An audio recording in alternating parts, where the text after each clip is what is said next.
मतदारसंघातील महाविकास आघाडीच्या व काँग्रेस पक्षाच्या उमेदवार विधानसभेतील आमच्या एक तरुण तडफदार सहकारी आमदार प्रणितीताई शिंदेच्या प्रचाराच्या निमित्ताने आज मोठ्या संख्येने आपण सर्व कार्यकर्ते आणि लोक इथे एकत्रित जमलेलो आहोत। वास्तविक पाहता या सुशीलकुमार शिंदे साहेबांनी सोलापूरच्या मातीतून सोलापूरच्या सर्वसामान्य लोकांचा ज्येष्ठांचा माता भगिनींचा आशीर्वाद घेऊन या मातीतून ज्यांनी आमदारकी भूषवली या सुशीलकुमार शिंदेंनी महाराष्ट्रामध्ये अनेक महत्वपूर्ण खात्यांचं मंत्रिपद भूषवलं। तब्बल 9 वेळा ज्यांनी महाराष्ट्राच्या विधानसभेमध्ये महाराष्ट्राचा अर्थसंकल्प मांडलं आणि आपल्या सर्वांच्याच आशीर्वादाने ज्यांनी महाराष्ट्राचं मुख्यमंत्री पद आणि केंद्रामध्ये सुद्धा मंत्रिपद भूषवलं अशा आदरणीय सुशीलकुमार शिंदे साहेबांचे आपण सर्वजण एक त्यांना मानणारे त्यांच्या विचाराचे आपण सर्व कार्यकर्ते आहोत। 1970च्या दशकापासून अत्यंत सर्वसामान्य प्रतिकूल परिस्थितीतनं आदरणीय सुशीलकुमार शिंदे साहेबांनी त्यांच्या व्यक्तिगत जीवनाची सुरुवात केली।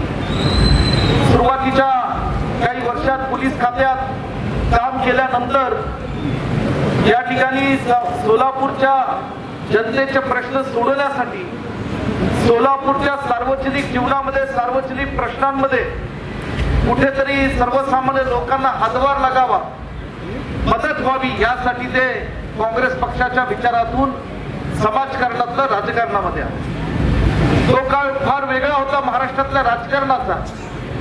स्वर्गीय यशवंतराव चव्हाण साहेबांसारख्या महाराष्ट्राच्या मातीतून दूरदृष्टीचे तयार झालेले अनेक नेते वैचारिक नेते अशा लोकांच्या तालमीत तयार झालेले आदरणीय सुशीलकुमार शिंदे साहेब आणि अनेक नेते मंडळी ही त्या काळामध्ये काँग्रेस पक्षाच्या विचारातून महाराष्ट्राच्या राजकारणामध्ये काम करू लागले।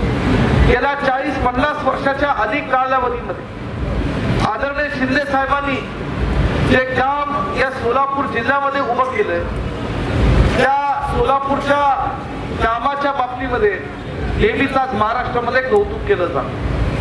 शिंदे साहेबांचा हा विचारांचा वारसा आपल्या सर्व सोलापूरच्या जनतेच्या आशीर्वादाने खऱ्या अर्थाने हा विचारांचा वारसा जो समर्थपणे जो जोपासला आणि पुढे चालवण्याचं काम ज्यांनी केलं ते आमच्या विधानसभेतल्या आमच्या सहकारी आणि आपल्या सोलापूरच्या आमदार आदरणीय प्रणितीताई शिंदे। मी नेहमीच त्यांना विधिमंडळामध्ये पाहिलंय।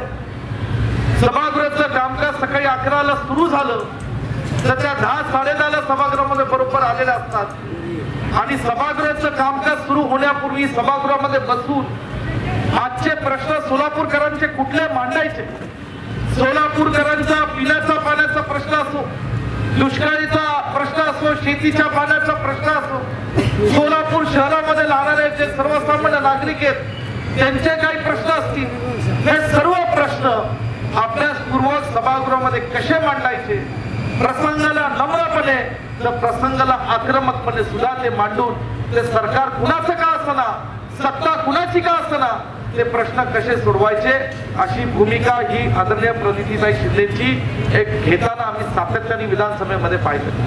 मी नेहमी त्यांची धडपड पाहिली।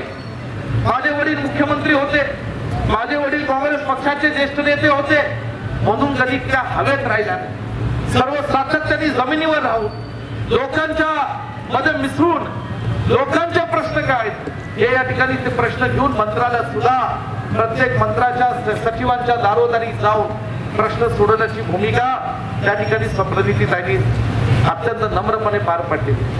आज मित्रांनो महाराष्ट्राच्या राजकारणामध्ये काय परिस्थिती आहे,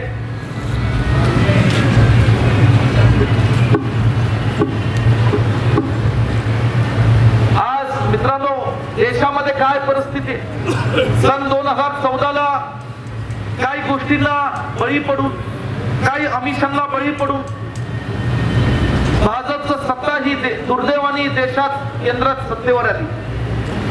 14 ते 19 चा कालावधी आपल्या सर्वांना आठवत असेल। अनेक गोष्टी या देशाच्या राजकारणामध्ये समाजकारणामध्ये घडल्या। कधी नोटबंदी अचानकपणे लागली गेली, कधी जीएसटी अचानकपणे लादली गेली आणि अनेक गोष्टी या ठिकाणी केल्या. जी काय गोष्ट घडत होती ती पंतप्रधान रात्रीच्या 12 वाजता जाहीर करत होते. का रात्रीचे 12 त्यांना आवडतात आम्हाला कळलं, परंतु ही सगळ्या या गोष्टी जाहीर करत असताना कधी देशाचा त्यांनी विचार केला नाही. देशातल्या सर्वसामान्य लोकांना त्याचा काय त्रास होईल हा कधी विचार केला नाही.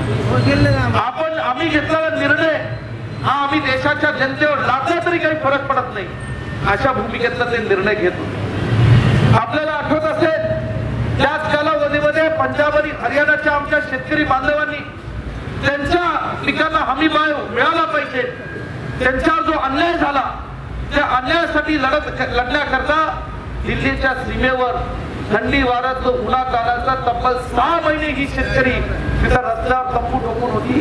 त्यामध्ये जवळजवळ 72 शेतकऱ्यांचा मृत्यू झाला, परंतु केंद्र सरकारच्या भाजपच्या लोकांनी साधं डुंकून सुद्धा त्यांच्याकडे पाहिलं नाही. आणि या देशाच्या स्वातंत्र्य लढ्यानंतर कधी असं घडलं नव्हतं की शेतकऱ्यांचा एवढा मोठा उद्रेक या देशामध्ये पाहायला मिळाला की देशाच्या राजधानीमध्ये असताना लाल किल्ल्यावर सुद्धा शेतकरी आमचे पोचले आणि तिथं पोलिसांचा गैरवापर करून त्यांच्यावर लाठीचार्ज करण्यात आला. आज ही अवस्था देशामध्ये. काही महिन्यांपूर्वी आमच्या वारकऱ्यांवर या ठिकाणी लाठीचार्ज केले. आज अनेक जाती धर्मातील लोक असतील, धनगर समाजातले आमचे बांधव असतील, मराठा समाजातले आमचे बांधव असतील, प्रत्येकाला या ठिकाणी सत्तेवर आल्यानंतर कुठेतरी आज त्यांची फसवणूक केली की तुम्हाला सत्तेवर आल्या पहिल्या कॅबिनेटमध्ये दुसऱ्या कॅबिनेटमध्ये तिथं आम्ही त्यांना आरक्षण देऊ आणि त्यांच्या माध्यमातून आम्ही समाजाला न्याय देऊ असं सांगण्यात आलं. पृथ्वीराज चव्हाण साहेब मुख्यमंत्री असताना मराठा समाजातल्या बांधवांना 16% आरक्षण मिळालं. धनगर समाजातल्या बांधवांना न्याय देण्याचा या ठिकाणी मनापासून प्रयत्न झाला, परंतु गेल्या काही वर्षांपासून कोर्टामध्ये चुकीच्या पद्धतीने पिटिशन केल्यापासून या ठिकाणी हे सगळं कृती ही जाणीवपूर्वक लांबण्यात आली. आपल्या सर्वांना आठवत असेल की देशाचे पंतप्रधान साधीसुधी व्यक्ती नाही.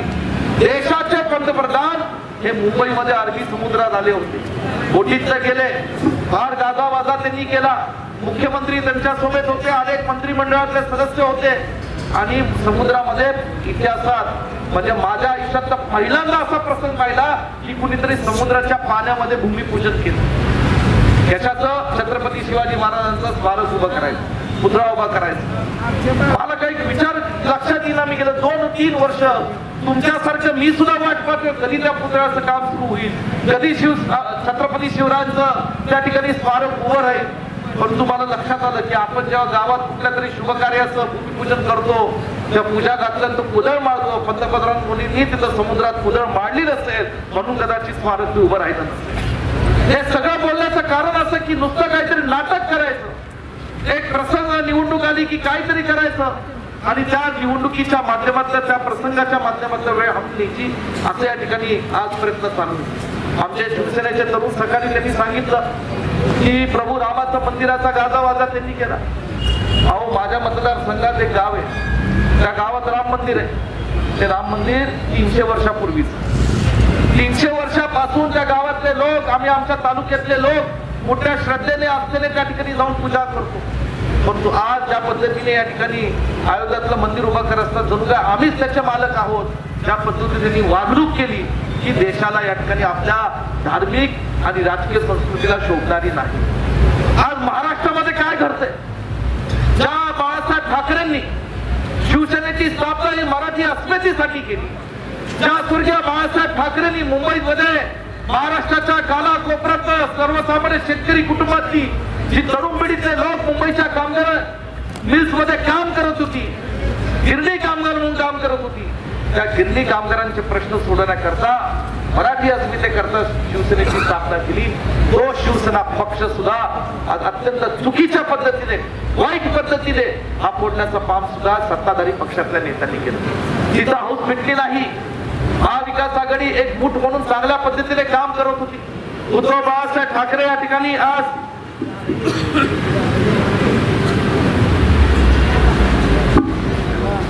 उद्धव बाळासाहेब ठाकरे हे कोरोनाच्या कालावधीमध्ये मुख्यमंत्री म्हणून लोकांच्या आरोग्याच्या सेवेचे प्रश्न असतील, लोकांच्या प्राणाच्या संरक्षणाचे प्रश्न असतील, हे अत्यंत चांगल्या पद्धतीने करत होते. हे सुद्धा विरोधकांना पाहवलं नाही. म्हणून पहिला शिवसेना फोडली, पुन्हा राष्ट्रवादी काँग्रेस पक्ष या ठिकाणी फोडला. आज आपल्या महाराष्ट्राच्या संस्कृतीला हे शोभणारं नाही. महाराष्ट्राच्या 80 वर्षाच्या इतिहासामध्ये कधी असं घडलं नाही.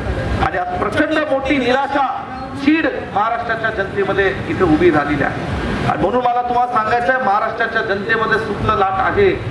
महागाई वाढली, बेरोजगारी वाढली, याचं प्रत्यक्षपणे साक्षीदार तुम्ही सगळी मंडळी दुर्दैवाने राहिलेला आहात.